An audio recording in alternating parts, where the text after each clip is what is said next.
Un tā princis ar princesi dzīvoja ilgi un laimīgi.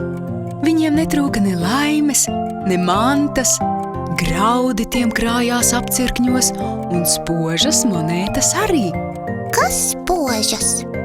Nu kā kas? Monētas, nauda. Tu taču zini, ka mēs to ņemam līdzi, kad ejam iepirkties. Nauda ir nepieciešama, lai varam nopirkt ēdienu, apģērbu, grāmatas, aizbraukt ekskursijā vai apmeklēt teātri. Vai mums ir tāda pati nauda kā princim un princesei pasakā? Vai mums arī ir spožas monētas? Kopš tiem senajiem laikiem nauda ir mainījusies. Tagad mūsu naudu sauc par eiro, bet monētas mums ir joprojām. Kādas tās ir? Tik gudri stāsti ir jāpajautā mūsu burvju spogulim. Darīsim tā, bērni. Jūs gulēsiet, bet spogulis jums sapnī izstāstīs par eiro. Jā, gribam dzirdēt burvju spoguļu stāstu.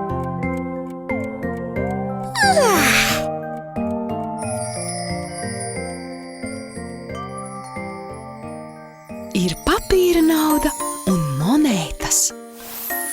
Monētas ir mazākās naudas vienības. Monētām ir dažāds lielums, krāsa un biezums. 3 mazākās eiro monētas ir brūnā krāsā.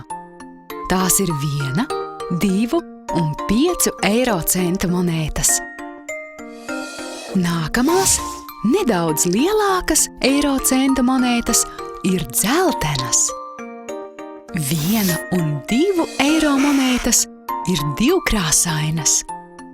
Tās ir veidotas no 2 metāliem zeltītā un sudraba krāsā.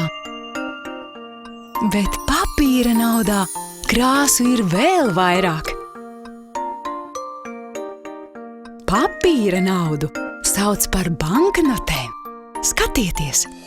Pelēkā, sarkanā, zilā, oranžā, zaļā, dzeltenā un violetā. Banknotes ir dažādās krāsās un atšķiras arī pēc lieluma. Par 1 papīra naudu var nopirkt vairāk nekā par 1 monētu. Pelēni, mostieties! Šodien ir sestdiena. Dosimies uz tirgu, lai varam nopirkt garšīgo sieru ar lielajiem caurumiem. Vai tikpat dzeltenu kā eiro centu monēta? Māmu, atceries, ka līdzi jāņem gan monētas, gan banknotes. Jā, gudrinieki!